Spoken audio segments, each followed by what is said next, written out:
berdoa sebelum membaca dan merenungkan firman Tuhan.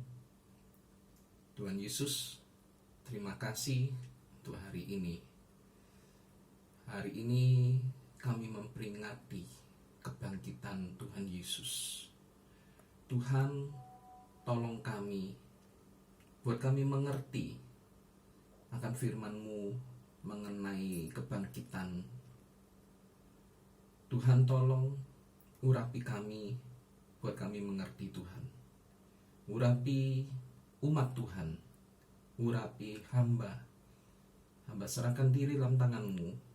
Terima kasih Tuhan, di dalam nama Tuhan Yesus yang siap untuk mendengarkan firman Tuhan, katakan bersama-sama, amin. Shalom Bapak Ibu yang dikasihi oleh Tuhan.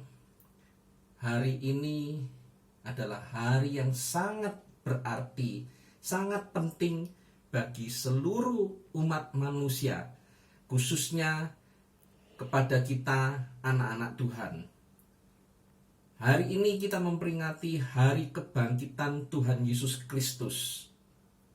Bapak Ibu yang dikasihi Tuhan, mari kita belajar bersama-sama mengenai firman Tuhan tentang makna arti kebangkitan Tuhan di dalam hidup kita. Kita baca di dalam 1 Korintus pasal 15 ayat 20. Tetapi yang benar ialah bahwa Kristus telah dibangkitkan dari antara orang mati sebagai yang sulung dari orang-orang yang telah meninggal. Bapak Ibu yang dikasihi oleh Tuhan, ayat bacaan kita menegaskan bahwa yang benar ialah Kristus dibangkitkan. Rasul Paulus merasa perlu untuk menegaskan kebenaran tentang ini. Hal ini menjawab berita-berita dari beberapa kelompok yang berusaha untuk menghalang-halangi dan menyebarkan berita yang tidak benar bahwa Yesus tidak bangkit tetapi mayatnya dicuri oleh murid-muridnya. Ada sebagian yang mengatakan bahwa Yesus itu mati suri, tidak benar-benar mati. Ada juga yang mengatakan bahwa yang disalibkan di atas kayu salib itu bukan Yesus Kristus, melainkan orang yang menyerupai Yesus. Nah, kita harus mengerti bahwa kebangkitan Yesus adalah suatu kebenaran. Dia sudah mati dan bangkit di antara orang mati, dan dia sekarang duduk di sebelah kanan Allah Bapa. Banyak orang berusaha memutarbalikkan fakta tentang kebangkitan Yesus. Dan semua itu bahwa Tuhan tidak bangkit.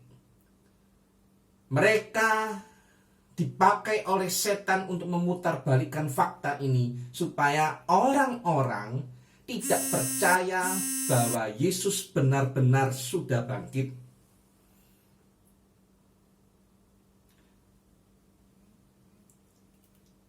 Alkitab membuktikan dan banyak orang menyaksikan kebangkitan Tuhan. Yang pertama adalah Maria. Ketika Maria datang ke kubur Yesus, dia tidak mendapati Yesus, tetapi dia menemui malaikat yang mengatakan bahwa Yesus sudah bangkit. Dan murid-murid yang lain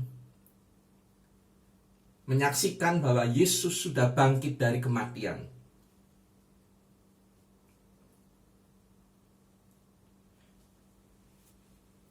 Makna kebangkitan Kristus bagi kita, apa artinya? Mengapa disebutkan kebangkitan? Apa saja yang membangkitkan lewat kematian Kristus ini? Yang pertama, kebangkitan Kristus ini adalah membangkitkan memulihkan iman kita kepada Tuhan Yesus Kristus.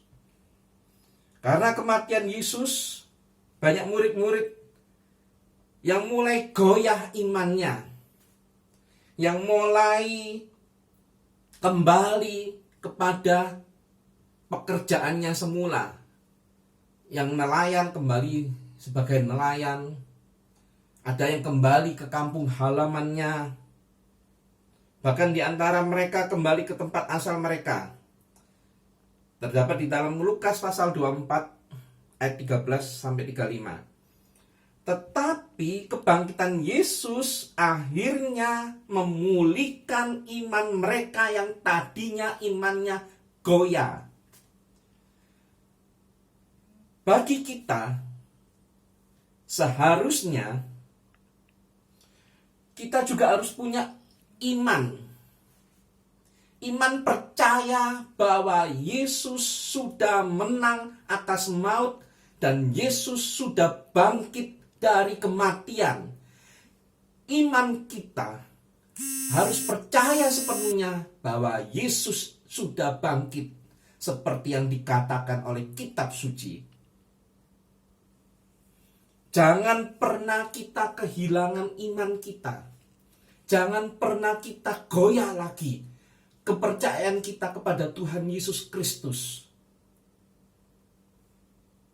Yang kedua, kebangkitan Yesus membangkitkan kekuatan bagi kita. Petrus yang semula dikenal sebagai murid Kristus yang gagah berani, tapi ketika Yesus mati, ia menjadi penakut dan bahkan menyangkal Yesus sampai 3 kali. Tapi bersyukur kepada kuasa kebangkitan Yesus.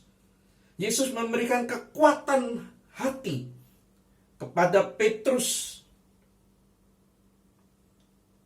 Yesus bangkit memberikan keberanian kepada Petrus untuk Petrus tetap percaya bahwa Yesus sudah bangkit dan dia berani mengakuinya dan berani menyatakan kerajaan Allah, memberitakan Injil keselamatan, dan dia berani. Demikian kepada kita sebagai orang-orang percaya bahwa Yesus sudah bangkit itu harus memberikan keberanian kepada kita untuk kita memberitakan firman Tuhan, menjadi saksi bagi sesama manusia, menyatakan bahwa Yesus adalah Tuhan dan berkuasa mengalahkan alam maut, berkuasa mengalahkan kematian, dan dia dibangkitkan untuk menjadi Tuhan dan Raja. Yang ketiga, kebangkitan Yesus membangkitkan masa depan orang percaya kepadanya. Kita baca di dalam 1 Korintus pasal 13. 1 Korintus pasal 13 ayat 12 dan 13. Karena sekarang kita melihat dalam cermin suatu gambaran yang samar-samar, tetapi nanti kita akan melihat muka dengan muka.